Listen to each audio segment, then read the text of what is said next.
Started. Okay, இப்போ என்ன பார்க்க போகிறோம்னா, எப்படி என்னோடய ஸ்டடியும் அதே மாதிரி எப்படி என்னுடைய பேஷனும் நான் ஒர்க் பண்ணணும்னு இன்றைக்கி பார்க்க போகிறோம். சிம்பிளாக இருக்கும். என்னடா நீ இப்படி சொல்கிற, how how can I do this, how cannot I do this. Still remember, some kind of this passion, some kind of this work will be sacrificed in yourself, and more think about in yourself. என்ன சொல்ல வரேன்னா, உங்கள் இலக்க காலம் நீங்கள் வேலை செய்ய ஆரம்பிச்சிட்டிங்க, எதுவும் பார்க்க மாட்டீங்க. Minimum 6 months you have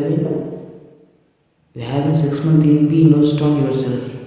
okay, 6 மாதம் நீங்கள் ஒர்க் பண்ணாலே போதும். 6 months will be achieving your goals.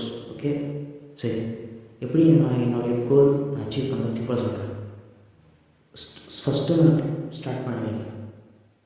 The 6 months we have been 7 years goal will be finishing the 6 months.